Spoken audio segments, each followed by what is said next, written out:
Welcome to the New World, deepening conversations in a time of change. My name is Jelle van Baardewijk, and today my guest is from the United States, Paul VanderKlay.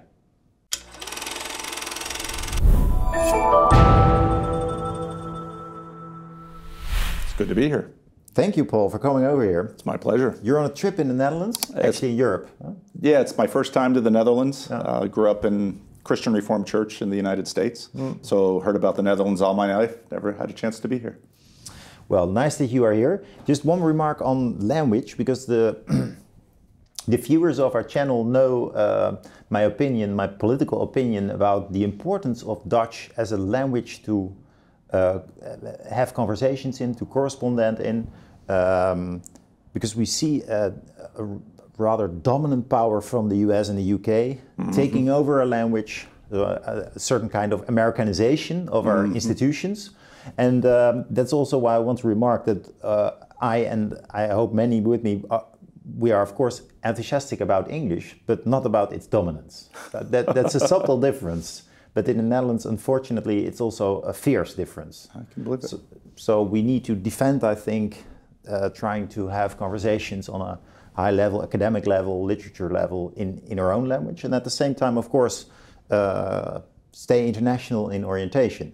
But maybe you hearing this, I think, for the first time, can elaborate a little bit about, well, you as a theologian, you of course read scripture. So have you also studied Latin, Greek, maybe German to understand Calvin or Luther? What's your idea of this idea of being able to read and speak more languages? I wouldn't identify myself as a theologian as much as a pastor. Part of my theological education was Greek and Hebrew for biblical studies. My grandfather could have conversed on all of this in Frisian or Dutch quite easily. Your grandfather wasn't? My grandfather and my father were both Dutch Calvinist pastors. Dutch Calvinist pastors in the United States? In the United States, yeah. Oh, okay. The Christian Reformed Church in the United States has been very self-consciously Dutch most of its time. And over the last number of decades, trying to figure out what to do with our cultural heritage with respect to our American culture. It's been a dominant conversation in the Christian Reformed Church in the United States. That's astonishing. So your grandfather read Abraham Kuyper? The last books my grandmother would allow my grandfather to have in their tiny little retirement place was Abraham Kuyper and Herman Bavinck in Dutch. He died with those books next to his bed. Wow. Yeah, it's very serious in the Christian Reformed Church in the United States still. Yeah. Has something to do with cultivating, standing in a tradition. Yes.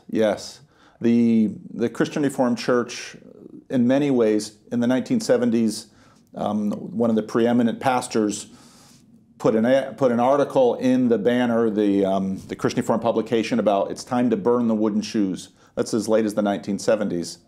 And the specific church I grew up in was mostly a Dutch Calvinist church in an African American congregation. And so my upbringing was very much Christian day school and African American in the context of the civil rights movement. And so that was really the environment in which I grew up in, trying to figure out what do we get from Kuyper, Bavinck, our Dutch heritage that we can bring as something distinctively valuable to this American context, and in this case to the African American context. Yeah, very interesting. So you mentioned the wooden shoes, the klompen, and it's one of my irritations also about Dutch culture, that people think that folklore is the same as culture. But this is of course very much more, especially I would say language. Yes.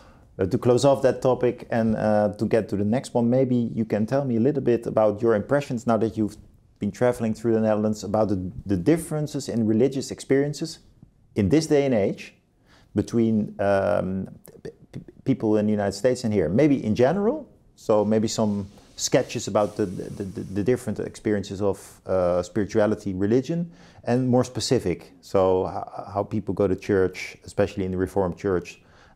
Would interest me to hear a little bit about that. Is it the same? Because so I grew up amongst, there were the way, my parents came in the 1890s, my great-grandparents, But there was also a wave of immigrants after the Second World War into the Christian Reformed Church.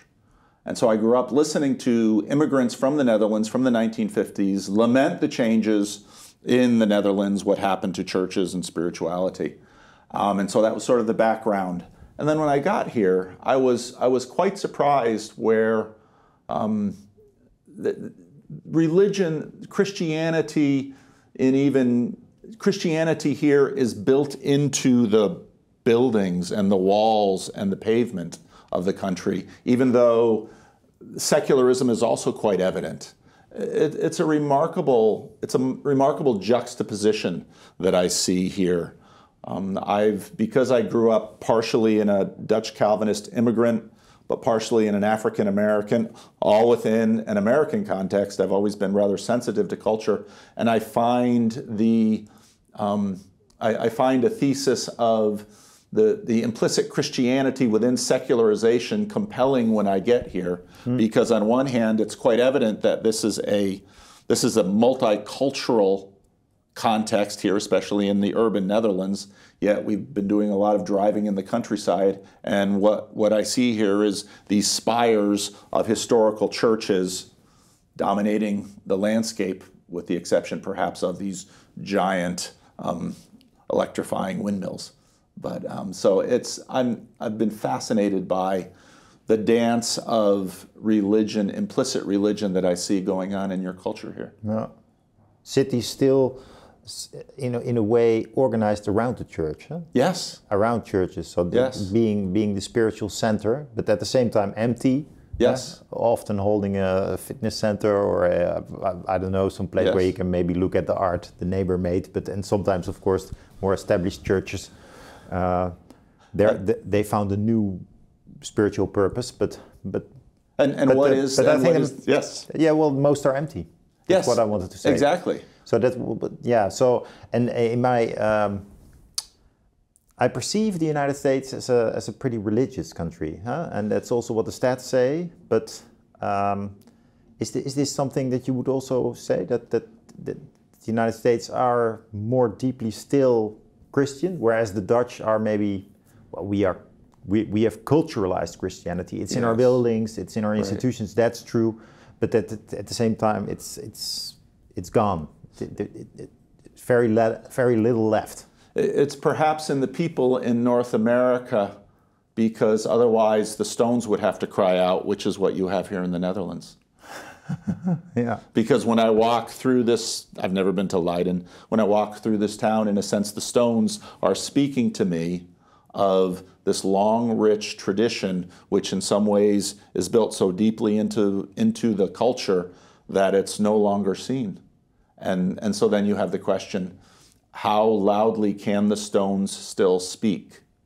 And can we hear what the stones have to say? Whereas in North America, one of the things that many have noticed in terms of immigration to North America, even religious traditions that weren't fundamentally congregational, when they got to North America, congregationalized, because I think spirituality in people has to be instantiated at some level. And so perhaps in this level, because there's so much instantiation in the buildings, in the culture, in that which doesn't appear to us to be explicitly religious, the buildings carry the weight, whereas in a new world like North America, the people have to carry the weight and the congregations have to carry the weight. So it's just some observations watching the two cultures. Oh, yeah. It's a very interesting difference. Would you say that I had Rod Dreher here, and yes. he evocated, so when I talked to him, I had the experience of a deep personal experience of religion. Yes. Do you know what I mean when I say yes, that? Yes, yes, yes. And it also made me hesitate a bit, to be honest. As standing in the Protestant tradition, like, whoa, this is really somebody who's talking about angels, experiencing angels. Yes. Not that I cannot experience these things, but I did have this hesitation. I thought maybe this is also an important difference between the European tradition of Christianity and the Americans. As soon as you speak to American Christians, that you have the idea that they embody this so personal, so deeply. Yes. And Is this an observation that you share, and can you maybe elaborate a bit on it? I think Rod Dreher is a terrific example of a reaction to secularism. A friend of mine who teaches at the University of Toronto, John Vervaeke, has entitled it A Meaning Crisis, where the stone speaking is insufficient for many of these people to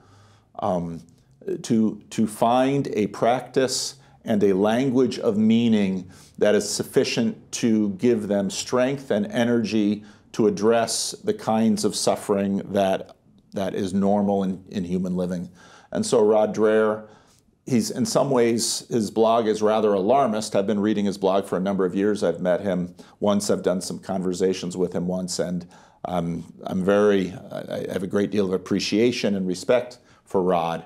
But he almost embodies what I see as the next generation of embodied religious people in a post-Christian world. And some like Rod will go deep into ancient traditions like Orthodoxy, one of the oldest traditions in Christianity.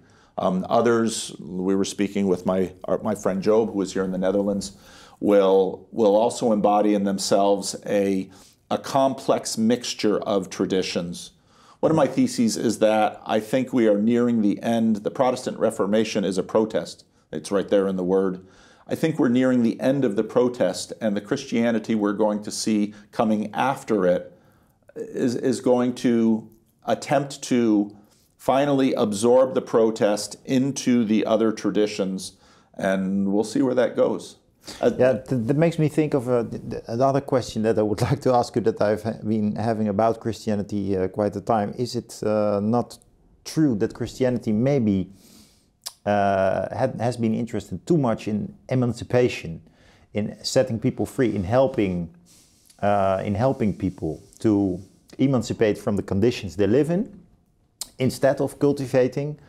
And I need to watch out for my words here, but because you are an American, you have different flavor with these words. But let's call it the conservation of tradition, and also the inherent spirituality of these traditions.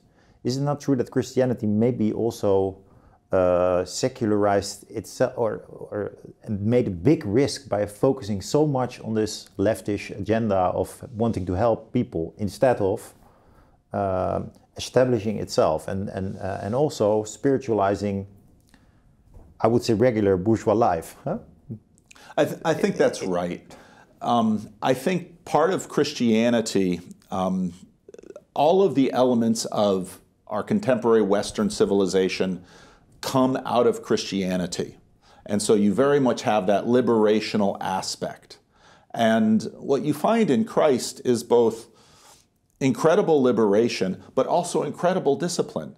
The same man who tells the woman caught in adultery, I don't condemn you either, let he who is without sin throw the first stone, is the same one who preaches the Sermon on the Mount, which is a sermon of incredible restraint and self-discipline.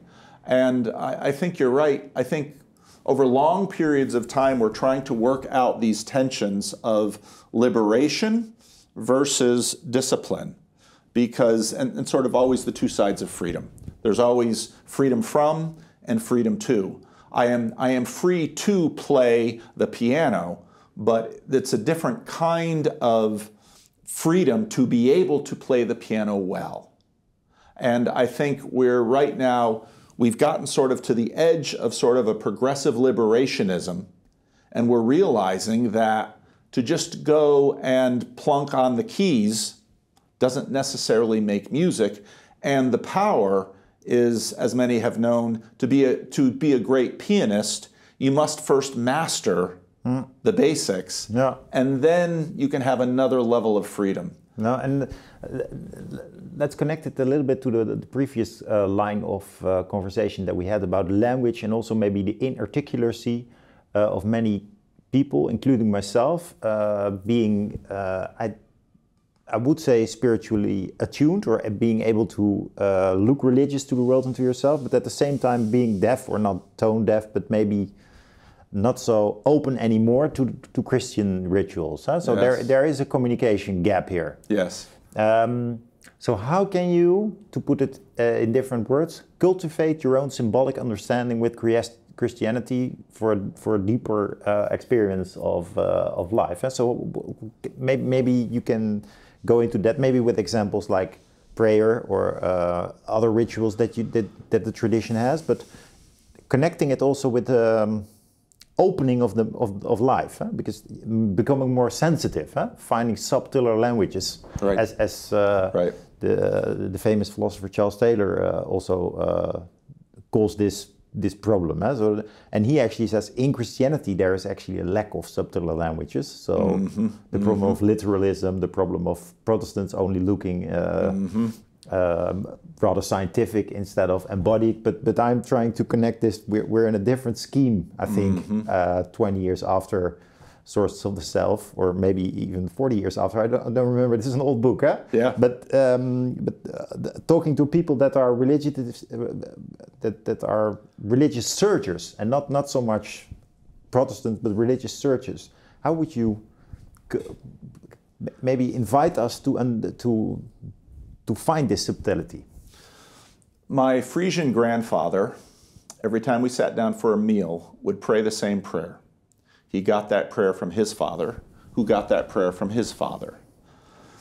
In the 60s and 70s, we stopped praying the prayers of our fathers and grandfathers, prayers that gave us identity, and we now prayed spontaneous prayers, what is on my heart now. And that was a liberation.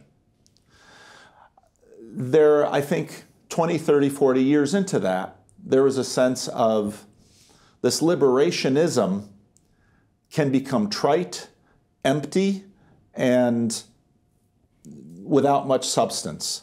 And what I see happening now in the new converts, someone like Rod Dreher, someone like my friend Job, is they will come to me and they say, how should I pray? Well, Jesus knew how to give an answer because every master in that culture would teach his disciples his prayer. And you always knew someone because you would listen to their prayer. And so 50 years ago, if you would listen to my grandfather pray and you knew the prayers of Friesland and the Netherlands and Dutch immigrants to the New World, you would know exactly where he came from. Now we live in this wash of spontaneity. And so what is happening to Christians? They're saying, I want a prayer book. People who were catechized in the 60s, 70s, 80s said, we burned the prayer books. Oh, but I need one. Because that prayer book now connects me to Augustine. And maybe I want a prayer book that connects me to my ancestors here in the Netherlands.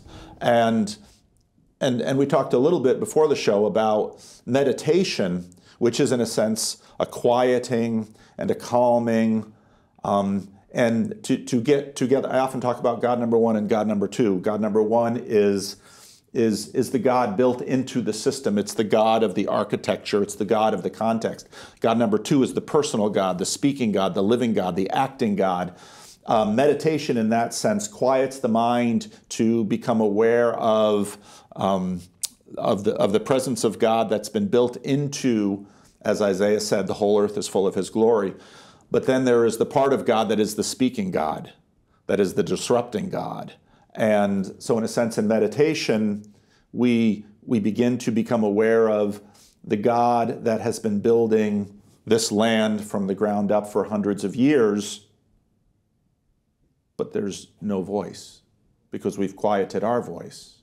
And then at some point, the God that is personal, the God that acts and creates and destroys, well then with prayer, how do we relate to this God? What do we say? And so suddenly people, well, maybe I should look to what people have been saying to this God for 1,000 years, and then maybe I should speak. And only, of course, half of prayer is speaking, the other half of prayer is listening.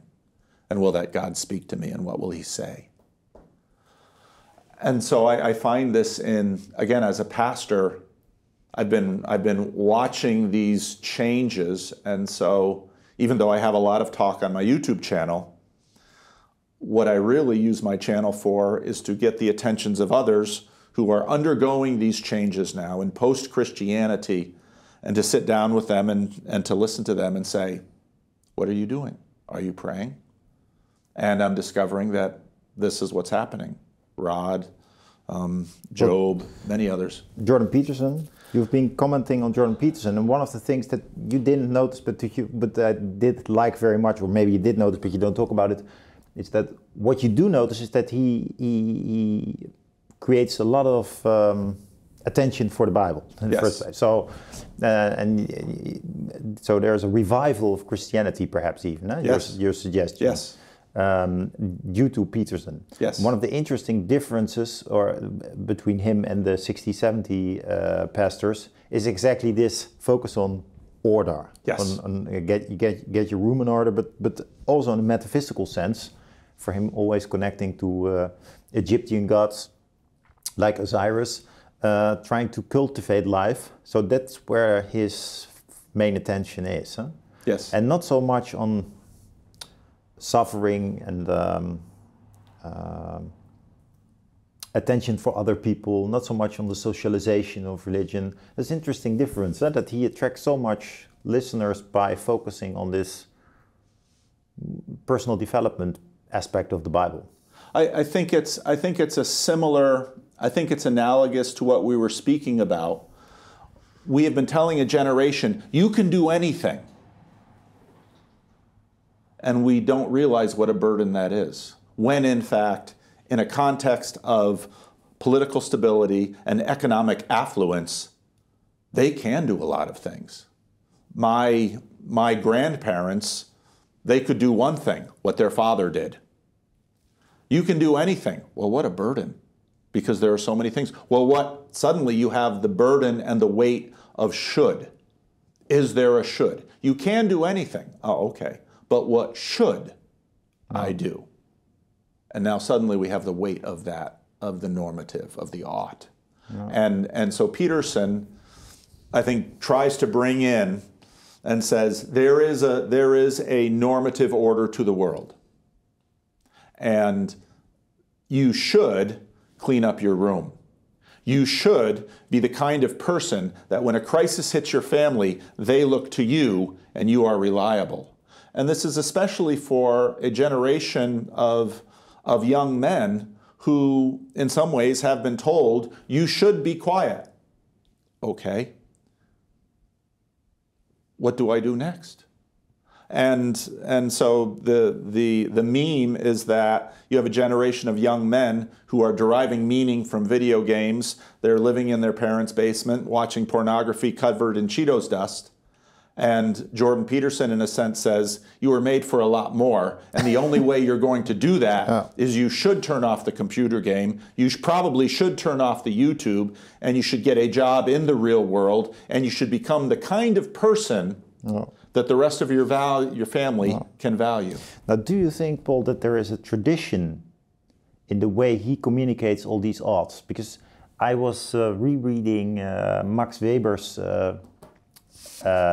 protestantische Ethik und der Geist des Kapitalismus, and it actually it reconstructs a few commentators, American commentators on the biblical tradition. Let's put it that way. Theologians,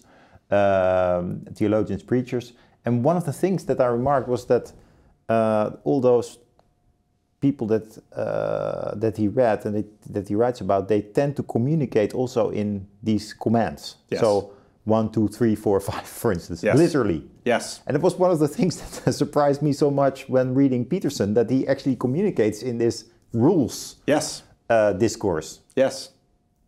So can you maybe tell me a little bit about that? That also is actually, it's not the self-development agenda he has. He also has, I mean, he's a psychiatrist. Yes. He does a lot of psychology. He has been a professor in psychology and so forth. Everybody knows. But there is also a deep theologian tradition in this way of reaching out to people. Yes.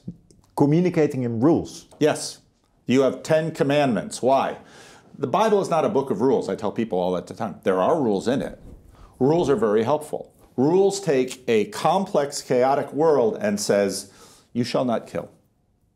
Now, tell the truth, or at least don't lie. If you can't get all the way up to the truth, which is a difficult thing, at least don't lie. And so to bring a complex world down to something that someone can put in their pocket is powerful. And it's, of course, Max Weber. It's interesting because Peterson, in many ways, I think, sort of embodies this generation that is, his wife now is Roman Catholic. His daughter is flirting with evangelicalism.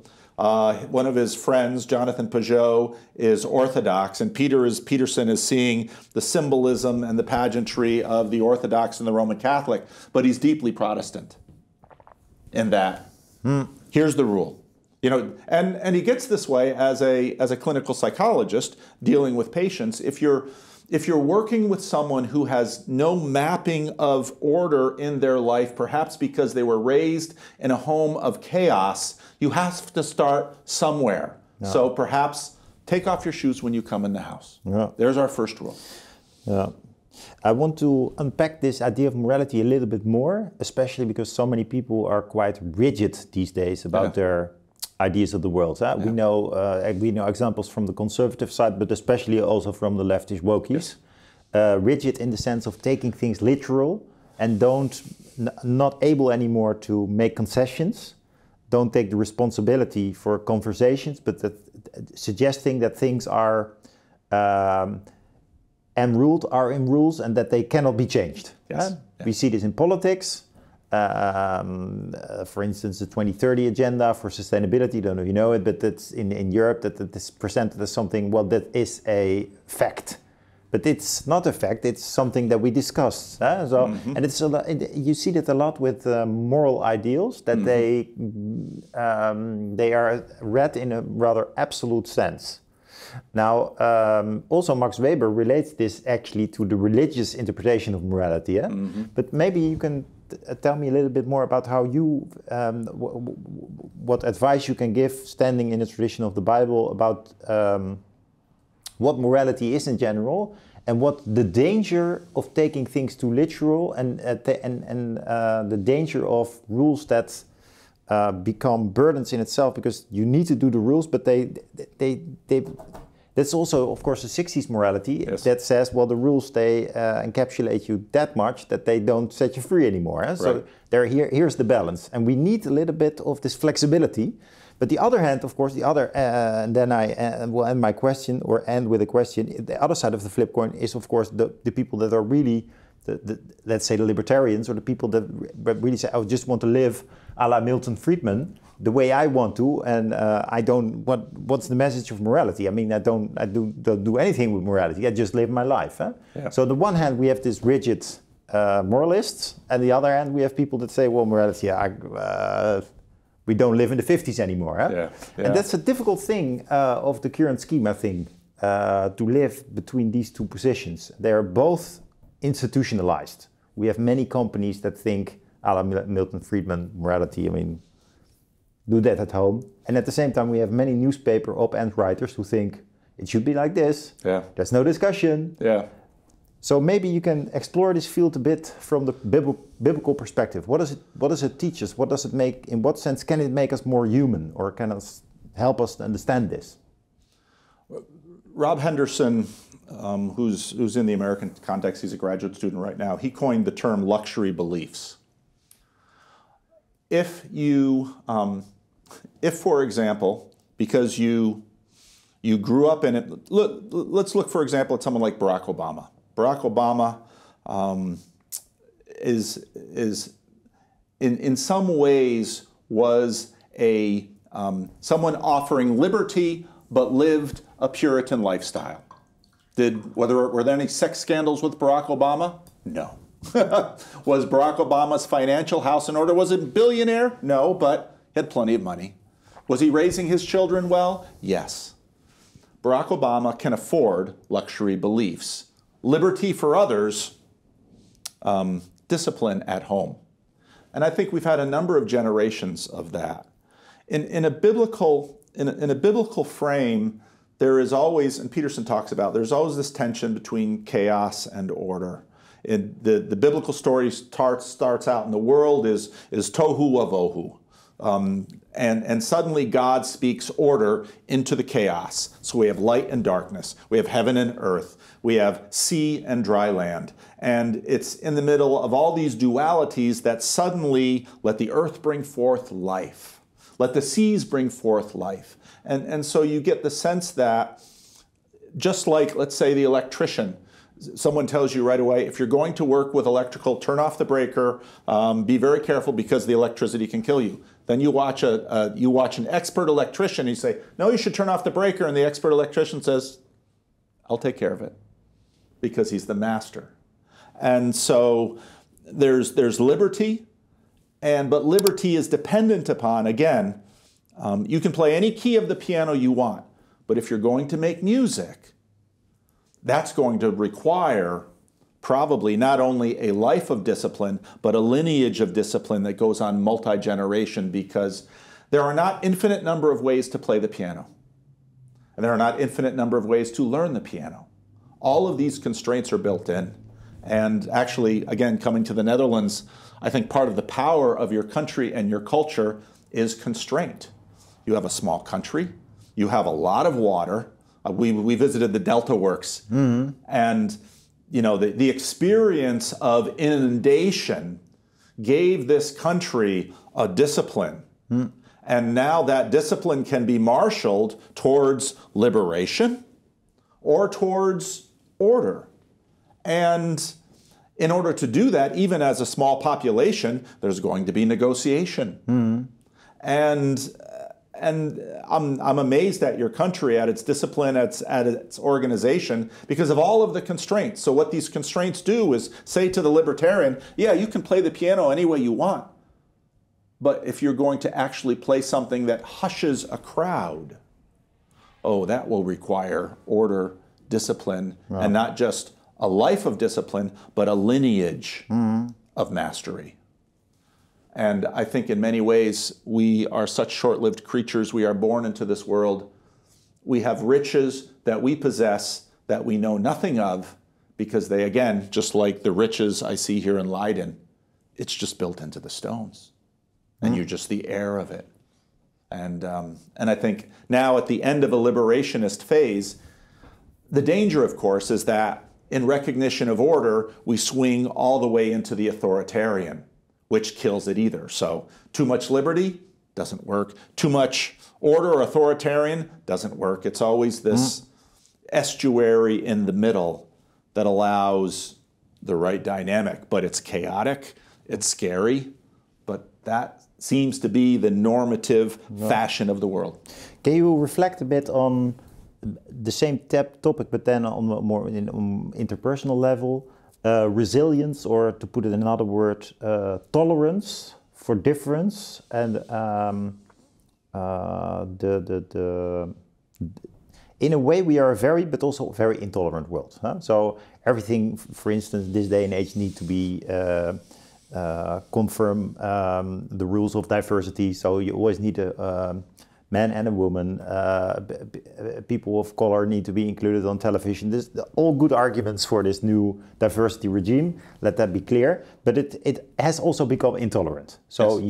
you need to be working in this discourse, yes. Otherwise you risk being cancelled. Yes. So how do you, also on a personal level or on work level, what are sources to remain resilient, to remain flexible, to have an eye on the rule, but at the same time being able to make exceptions, to create things, and do you maybe have a story from the Bible or some that relates to this topic? Because I'm struggling with it myself. Now, how can you conceptualize this capacity, this moral capacity, to remain open-minded, open-hearted, yes. and at the same time strict, focused, knowing what you want to reach, knowing that you cannot reach everything. Yes. I thought the word resilience it fits here, fits in here. So, I think you're asking the question of Paul of Tarsus in the New Testament. Here you have the Jews, and then you have Jesus, and Paul goes and says, Gentiles may now be included in the promises of the God to the Hebrews. Well, what does that mean in a Greco-Roman culture? So right now I'm beginning to preach through the book of 1 Corinthians. Can you go to a pagan temple? Yes or no? The meat in the market has been sacrificed to idols. Can you eat that? Yes or no? I think it has everything to do with the question that you talked about in terms of the Dutch language. On one hand, I've seen few countries, in some ways, the history of the Dutch is, I think in some ways the Dutch are some of the first successful globalists. After the Columbian Exchange, you know, the East India Company. The Dutch practically invented capitalism without knowing they were doing it, and they popularized it. Now the English came and said, "Oh, we'll take that," and that's been in a sense the the sad story of the Dutch, is because when they have a good idea, others take from it, and the Dutch try and claw it back, and so on you go. But okay, so you have this language, and this language is a tradition. And even the Dutch language, as I've listened to my friends, is in fact itself a collection of how many other little dialects, all of which are there. So on one hand, how do you maintain the tradition? And probably the way you're going to do it is when you have a child, because it goes all the way down to the individual, when you're raising the child, well, he's going to learn English at school, so we're going to speak Dutch at home. And so when my ancestors, whether they were the Jews from my father's side or the Frisians from my mother's side, when they came to North America, they spoke Dutch at church. They spoke English in the marketplace. Now, over time, they had to negotiate that. But it's all the same question of how can you, it's what needs to be sacred and holy, and what is indifferent. And I think the entire conversation of Christianity as it left the Jewish context and went out into the Roman world is all of that question of finding a way of differentiating the holy from the negotiable. And it's a constant conversation throughout the history of the church. And you see it in the Protestant Reformation. And I think, again, we're nearing the end of the Reformation period, the end of the protest, where I go to one church and it's bare. I go to the next church and saints are looking down. What do you do with those statues? Are those statues holy? Or are those statues embody a holiness? And on and on and on. Religion has been the long conversation of the differentiation of what is holy, what must be kept, because if it's lost, all is lost. That's the definition of the holy. And then the negotiable. And so if I find this a very, very, very interesting pair of words: the holy and the profane. Yeah. The holy and the periphery, or the not so, the negotiable. Yes. You called it a negotiable. Yes. And I was thinking while you were saying this, how a lot of people experience stress because they find it difficult to decide what is holy for them, and also because of what you sketched earlier on in this conversation, you can do everything you want to. Especially if you're talented, the whole world is open for you, especially if you're Dutch, because we have this social welfare state, and we do have a lot of positive freedom, to use the term, the Burlean term. So maybe you have some advice or reflection on that. So because I think that a lot of people, a lot of things in this world are actually considered to be holy, but perhaps they're not. Yes. Isn't that true? Yes. Instead of that, we lost the experience of holiness. Yes. We let it flood through the whole world. We've made a lot of the things in life very, very important. Yes.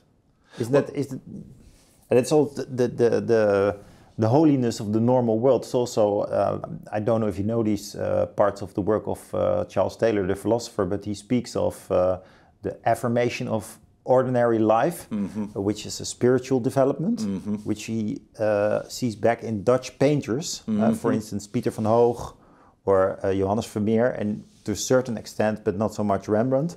And what it basically comes down to, if you look at the Italian big painters and sculptures, it's all about heroes. For instance, David, Michelangelo's David, the big statue. And then the Dutch painters start to paint normal, regular scenes, but in a layer of holiness. Yes. Of course, also full of cliches, the maiden, the girl, the father that enters the house, and so forth. So it's super realistic in the sense that it tries to communicate a certain ideal as well, namely ordinary life, as Charles Taylor calls it. But that's also, of course, the difficulty, that ordinary, normal life has become so holy that it's, I mean, how do you orientate yourself in life? And then the difference between the 17th century and nowadays is, of course, that you have a lot more input. Mm-hmm. Well, that's the tension between, in many ways, the Greek and the Hebrew. Because with the Greeks, the God is up here, daily life is down there, economics is dirty.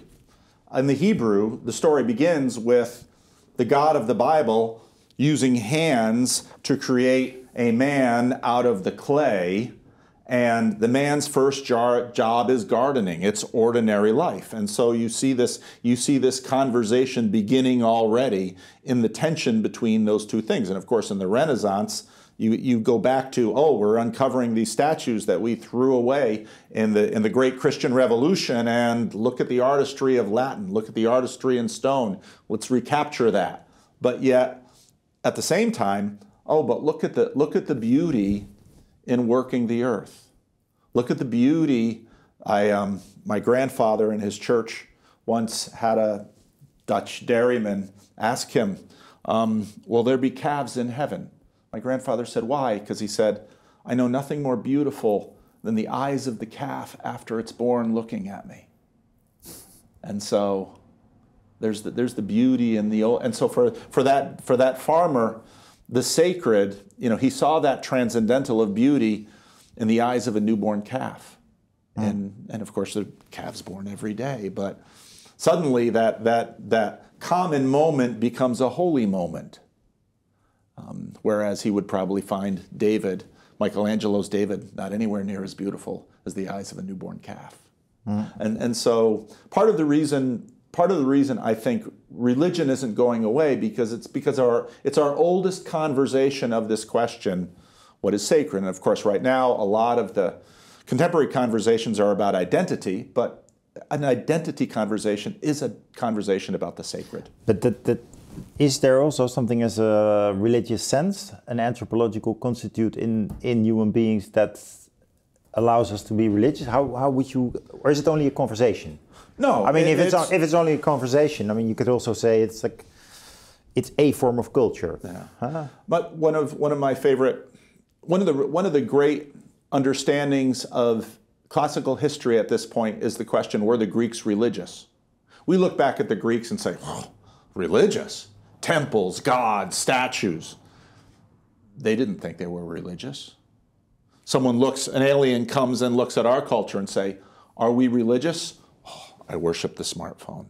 I give it all my attention. Hours of my day I spend to the screen. I hold my God in my pocket. So the religious, this term developed out of secularization. Suddenly, we went to a place like India and said, they're religious. No, we're just living. That's Hinduism that you're doing. Well, it never had a name before. And that's why, again, what I find so striking coming here is, on one hand, I almost feel like Paul coming to Athens, looking around the Netherlands and say, I can see you're a very religious people. And people would say, no, we stopped all that. I don't know, then why didn't you take down the churches? Well, we replaced what's inside the church with something else. Your religion has continued on. So in a little town, I can't remember all these Dutch names, a little town that still has its walls, we went in, there's a beautiful church facade, and it's a Christian Reformed church. It was in the day, and it's open. We walk in, and it was a fashion store. And the owner comes and says, we're not open yet.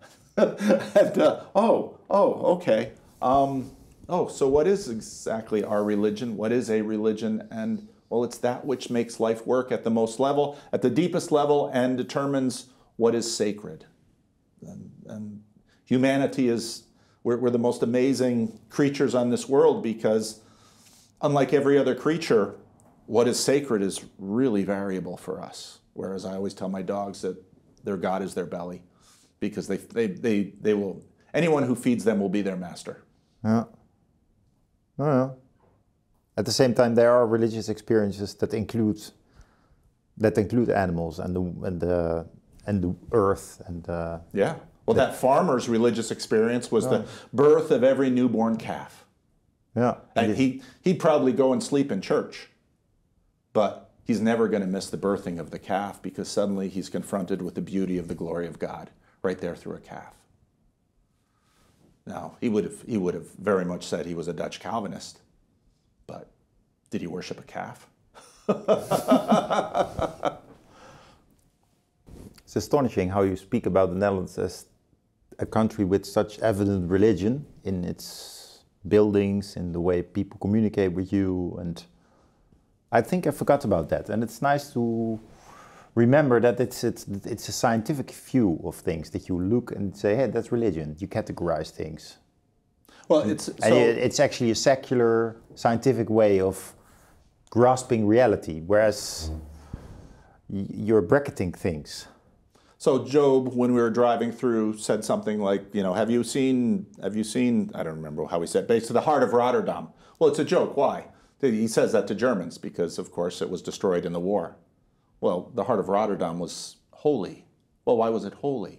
Well, why is this little bit of Leiden holy? Why is there a statue to Rembrandt? Why is he holy? Well, beauty shines through him. And I think a Greek, if you would time travel a Greek to Leiden, say, oh, this is Rembrandt is your god. Well, not exactly, we would say, but there's a statue to him. And people come from all over the world just to see where he was born. Paul, different kind of question. We talked about the importance of Christianity for civilization, especially for Western civilization. And this is something that a lot of priests, of course, say, and which you find back in a lot of books. Basically the argument, what would we be without the focus on individuals by Luther in this world? Without Luther, we probably didn't have emancipation, probably not even feminism, because he argues that everyone should read the Bible, including women. So in a nutshell, that's the type of argument that says, isn't modernity also in existence in the first place because we previously, as a condition, were Christian? But now I wanted to turn the argument around. Isn't it so that the Christian isn't, what elements in Christianity are maybe integrated into Christianity, but maybe older, maybe from all times? In what sense is Christianity nourishing older elements of what is holiness? How do you embrace life in its holiness? What are typical examples that you could argue for? Well, that's part of the human condition. It's something that we took from the Greek, from the Jews, from biology. Instead of overestimating what Christianity did for civilization, maybe what Christian tradition did, in a sense, protect and conserve something that is essential to human life, but not in essence Christian itself. Yeah, Christianity is a remarkable religion, partly because if you look at, sometimes they make these maps of the center of gravity of Christianity. And unlike Islam, which still is based very much in one place, and Buddhism in one place, and Hinduism in one place, and Judaism in one place, Christianity moves around the world. And the very remarkable thing is that, for example, Christianity didn't take off in China until the missionaries were kicked out. One of my favorite missiologists was a missionary in Asia, and he had a group of churches that he had to visit. And he began to notice the churches that were further away and harder for him to get to were doing better than the churches he was visiting regularly. And he began to wonder, why? I'm supposed to be the expert here, giving them Christianity. Why are my churches doing poorly and the churches with less of me doing better? And we've seen this in Africa and in Asia, that Christianity is a strange thing that sort of moves into a culture and subtly transforms things. Chinese Christians, I think 100 years from now, if in fact Christianity continues to grow as it has been, China might become the preeminent Christian nation, and already Africans are sending missionaries to Europe. It's a remarkably cultural, adept religion, which makes it very difficult to exactly figure out what it is. And part of that seems to be around the very strange person who is Jesus Christ. Because, again, as we spoke about before, he's remarkably liberational in the woman comes into the party and weeps, cleaning his feet with her tears, wiping her tears with her hair by letting down her hair. And all the Pharisees look around and say, if he knew what kind of woman she was, he wouldn't let him near her, because she is unholy, because she sleeps with Romans, and he is holy because he's supposed to be a teacher. And he completely upends that whole thing. Yet he is the one who says in the Sermon on the Mount that anyone who lusts with their eyes is guilty of adultery. And it's like, well, wait a minute, Jesus. Are you a liberationist or are you a Puritan? And Jesus seems to come into these cultures, and people read these stories, and the elements of their culture begin to get rearranged in ways that are in some ways identifiable, but in other ways dramatically diverse. And we've seen this throughout the history of Christianity. So the definition of which is, as a pastor, I have a certain shape of Christianity that it's my tradition I try to instill and propagate in my people. But in the faith itself, we don't know what we're looking at here in the Netherlands. Is this a new version of Christianity? Many people don't seem to think so, and if you would call them a Christian, they might be offended.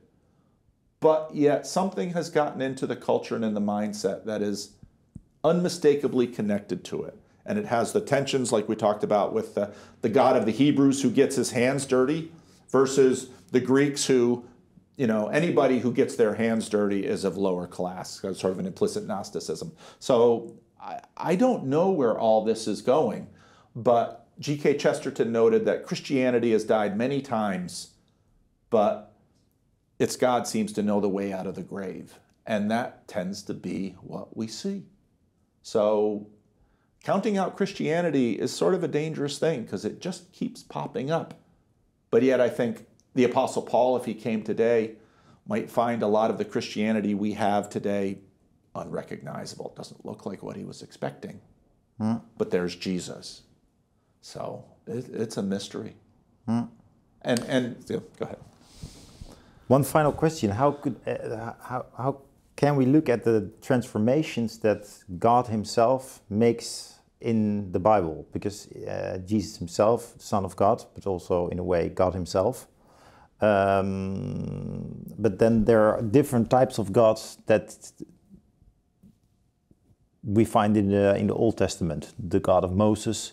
But even suggestions that there are more gods, a nice suggestion, I think, that there's no one God, but at the same time there are traditions interpreting the Bible, not so much in the Bible itself, but in the later books of the Bible, that it becomes more and more important that there is only one God. So a more disciplined God, a more free-setting God, but also more gods than one God. How do you look at this evolution itself?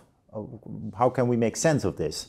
And is this maybe also not saying something about religious experience? That it's not, it's difficult to say Christianity is the belief in Jesus, because that's even within the Bible, that's an account of Christianity. Or am I now saying something that that sounds like a one-sided interpretation, although I think it's a many-sided, multifaceted interpretation, because that's actually what you see when you read the Bible. So it's pluriform. So how do you make sense of this? If you look at, say, Christine Hayes' Introduction to the Old Testament from Yale, which is sort of a modern secularist approach to the Bible, you see the tensions in the Scripture about many gods. Well, here's this one God that seems to be claiming preeminence over the gods. And the most remarkable thing happens, let's say, in the book of Ezekiel, when the God of our place shows up outside of Babylon and says, and a little bit later says, I commanded my own temple be destroyed. Anyone in the ancient world would stop and say, what kind of God allows his temple to be destroyed? It's exactly the same argument that that Islam will sometimes say to Christianity, what kind of God will let his son be crucified? All of these tensions are already in the Bible, and what you see are the ancients are working through these arguments about, well, what do we mean by God? Is God the sum total of everything in the universe? What happens? There's this divine passive, which means if it happens, God willed it. I mean, that's deeply in Calvinism. But yet at the same time, evil happens, and according to the story, that which is at the top of the hierarchy, the good, the true, and the beautiful, certainly wouldn't want evil if we understand evil. So all of these conversations are there in the Bible, and I think this is what is happening, analogous to the prayer of my Frisian grandfather, where I'm not going to pray that old prayer. Who knows what that prayer is? And then three generations go by, and suddenly, hey, wait a minute, what do we have here? And then what I find in the likes of many of the people I'm talking to now who didn't grow up with any Christianity, they begin reading this Bible, and even someone like Jordan Peterson talks about it for 2-3 hours, while you have empty churches and people flock to hear him, because he says, there's something in this book.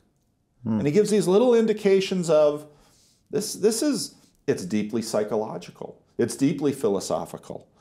All of these conversations are there. What do we mean by gods? How can I actually have freedom to not only bang on the keys, but to play a beautiful sonata that the neighbors will stop? And it will take all of their attention, and they'll listen to it because there's beauty there. All of these conversations are in the Bible. It's just that, sort of like my grandfather's family prayer, I was just a young kid who couldn't appreciate what was happening, and perhaps my grandfather himself, this is the only way he knew how to pray. Maybe ending with the start of this conversation and the story of Bible, of the many languages problem. In the Bible, there's actually a very critical passage, you could say, about people speaking different languages in this story. And I always wonder, what does it mean? Especially now that you know what my own intuition about this is. And it is related also to what you were saying, namely the relation between pluriformity and uniformity. And the rigidity of the literalness of uniformity, but also the chaos of the potential chaos and fragmentization of pluriformity. So maybe you can retell this story a little bit to us, and also reflect on what happens in language in the Bible, and what does it tell us? Yeah. So, of course, Noah comes off the ark, and he's fruitful and multiplies. It's an echo of the beginning of the story. And everyone says, we want to settle in one place, because we find that if we work together, we can accomplish great things. Oh, that sounds good. In fact, let's build a tower. Oh, that sounds good. Let's build a tower up to the sky. I've been noticing the churches here, again, the old churches all have towers. One of the first things they would build is a tower and then a little room next to it. Completely opposite any Protestant church in America. You need a big tomb. The tower, that does nothing for you. No, a tower is a psychotechnology that Sam Harris doesn't know why, but draws your eyes to the sky. Well, what's going on when we do that? So they're building a tower, and, well, this should be great. This is human beings marshaling, coordinating. And why would a good God say, oh, this is a mess? We've got to stop them from building such a tower. Why would a good God then confuse the languages? Well, it depends on what all of that organized human power accomplishes, and to what end. We live in the age of, we're probably living towards the end of the idolatry of the managerial. Oh, let's manage everything. The difficulty is you can't manage everything. And so I think part of why God confuses the languages is because we can't see everything and we can't know everything. And very quickly, we are prone to the authoritarian. And we've seen this throughout history again. So in a way, it was God's criticism of man, of hubris. Yes. So yes. we want it too much. Can you really be God? What if someone would come to you and say, I will be your total slave. I will do whatever you think. At first you might think, oh, I don't have to wash the dishes. I don't have to get my own water. But then you begin to realize that this is a human being, not a slave. And so you say to this person, no, I want you to be free. I don't want to be free. I want to be your slave. No, you're not God. None of us are God. And so it's, and again, one of the long themes of the Bible, in fact, right from the beginning, we are not able to be God. We are not smart enough. We cannot manage enough. And the machines we make are only merely products of ourselves, even if they're more powerful. And so we ought to have a bit of humility. An interesting thing is that it's also one of the key messages in the Greek tragedies. Yes, yes, yeah. Humility, embrace humility, the tragedies of people becoming hubristic, wanting too much. Yeah. And you ask about other sources. Well, I'm sure there are many other sources, similar stories in the ancient world, like human beings are very impressive. But sometimes the more impressive we get, the more deadly we get. Because, we looked at, for a while they thought the best way to manage the San Francisco Bay and these rivers in California, our dry country, is to let's dam up the whole bay and keep all the fresh water here. Oh, but you need an estuary. No. You need you need wetlands. Yeah. Well, they're useless land. No, they're not useless at all. You just didn't know their use. Yeah. It's Chesterton's fence. If you see a fence in the middle of a field, you say, a fence is in the way. Yeah. Maybe you should ask yourself, someone went through the effort to put that fence up. You all decided that these beautiful old buildings and these churches, even if you don't have a living congregation meeting it, you should keep that. Well, why? No, we're trying to it. We're trying to keep it. But do you know why you want to keep it? Because our cities are ensouled, and that's of course the main difference with American cities. Yes. So, for instance, we have street names, and they circle around the church, and our main places where we gather, where are bridges where people stand and eat their haring, Paul, and the cafes. So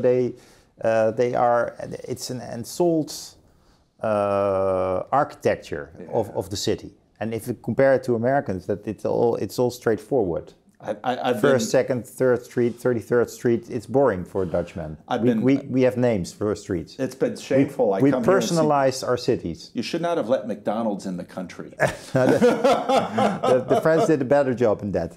But to come back to the languages one more time, because I thank you for this interpretation of the Bible story, because you're actually saying, well, the language perhaps for God was only a tool to stop the hubris of people building one-sided Titanic cities that actually lose sight for the holistic environment and so forth. So, but then you do instrumentalize language. Whereas you also see a substantial interpretation of language in Christian tradition. For instance, Luther translating Latin or Greek actually, to German, to come closer to the souls of people, and to bring the message in a more intimate way, because the mother tongue is of course more close to the heart. But this of course is already typical Protestant bias, I think, because this is something that Luther thought and that we still think, but many people don't think it anymore, because they say, well, why don't you do everything in, for instance, research or media? Why don't you do it in English? And then you create a distance. But there are more translation moments in the history of the Bible. The Septuaginta, the Greek, the Latin, the German. Can you maybe reflect on this a little bit, and then the difference between so the importance of the language and also its relatively ordinary function as simply a tool? Christianity, I don't know if it's the first, but it's absolutely the largest. Christianity is the first religion, or the largest religion, to work in translation.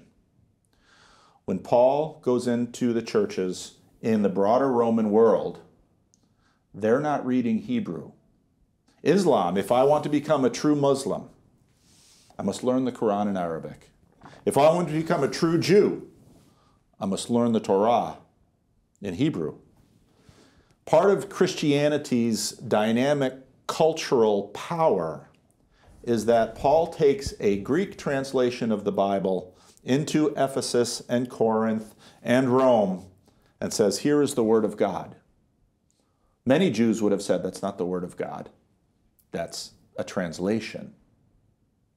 And right there you have the question, can you translate God? Can you translate the Word of God? Especially when you take into account that several books of the Bible emphasize the importance of language. That's right. In the beginning was the Word. That's right. And when you look at even the fights today within Christianity, well, we were talking about the split in the Dutch Reformed Church in the 40s. In the middle of the Second World War, that's when the Dutch Reformed Church decide they're going to have a fight over, you know, what did the snake's mouth move? Yeah. And that's a question. That's translation, but it's deeper than translation. You know, Plato was hugely skeptic about the written word. Should you write words down?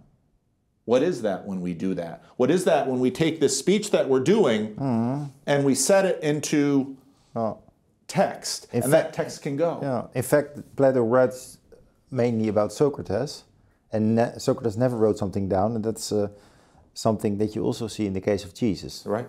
Right. The only thing he did was write on the ground. Yeah, one time. Yeah. One time. So this is there's also some skepticism about freezing down words. Right. Right. Or that might not be the right word, but there's a big appreciation for the word, but at the same time, translation should be enabled continuously, so it should be a flow interpretation of the word. And now we're doing exactly the same thing with cameras. Having a conversation. Yes, but we're sharing it with thousands of other people. Yeah, in English, Paul. I hope that people enjoyed it. Well, I want to thank you for coming to Leiden. Oh, it's my pleasure. We appreciate it. Well, this has been a true privilege and an honor. So thank you very much. Vond je dit ook een interessant gesprek? Abonneer je dan vooral op ons kanaal. Dan krijg je iedere keer als eerste nieuwe gesprekken. Bedankt voor het kijken en tot ziens.